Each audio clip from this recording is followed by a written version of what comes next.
liecina, ka vecāku un viņu bērnu attiecība pret draudzi ir vissvarīgākā. Nu, kā mācītājiem ar lūgumu, kā kristīju, mana galvenā rūpe ir šī attiecība pret draudzi. Pirmajā piemērā, jo minēju draudzi būs Latvijā. Tādēļ nevaru darboties viens pats. Man būs nepieciešama ģimenes mācītāja atļauja Latvijā kristīt viņa vietā. Tā varu pārliecināties par rūpīgu attieksmi starp Latvijas draudzi ģimeni un kristījāmo bērnu. Mana sākotnējā sarunā ar mūsu draudzenei un vecumātei teicu, ka labprāt nokristīšu viņus mazbērnu, ja man būtu viņas meitas mācītāja Latvijā atļauja to darīt. Okay. Otrs piemērs. Vai jautājumi?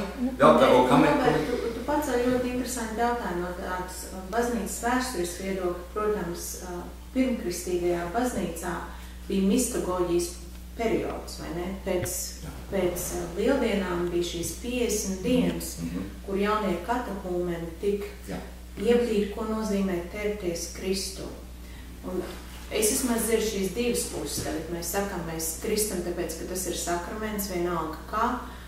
Un tad ir šī baznīcas vēstures, tā tradīcija, kas saka, ka šiem jaunajiem katehūmeniem vai arī viņu vecākiem ir jābūt ievadītiem tajā mistagoģijas procesā, kas ir mistērijas process, kas ir dzīve Kristu process, vai ne?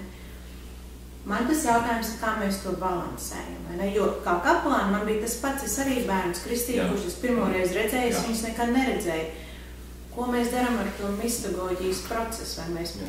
Vai tas ir svarīgs, vai sakramentālais? Okay, vai tas ir bērns vai pieaugs?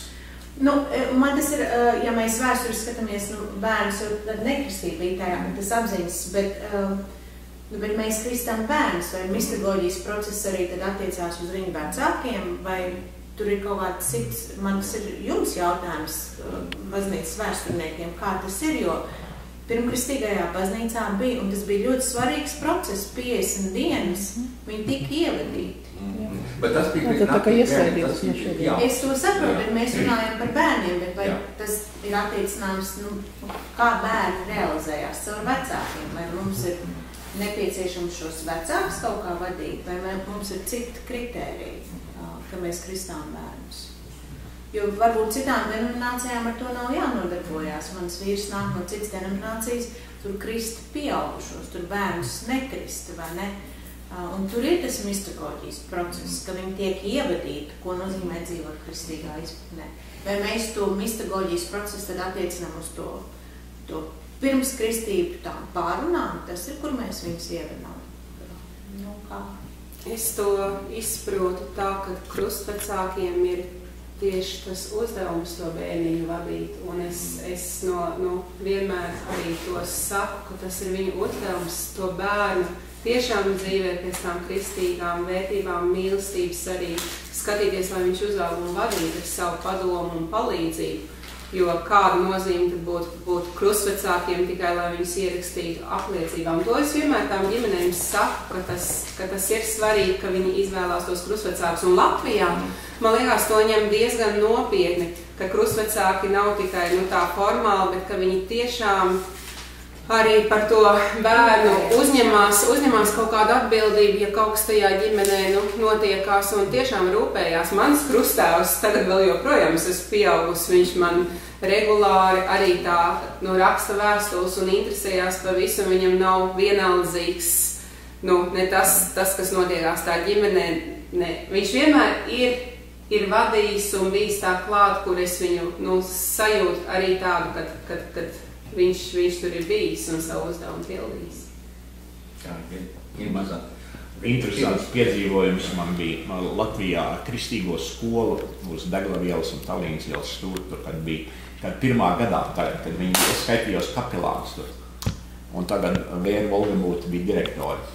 un tagad skolā bērni, mums bija pirmās 4 klases, kas ir kristīti? Gandrīz neviens. Ko mēs darīsim? Mēs nokristījām visus bērnus, turpat Pāvila baznīcā, bet tādēļ, ka vecāki nebija kristīti, mēs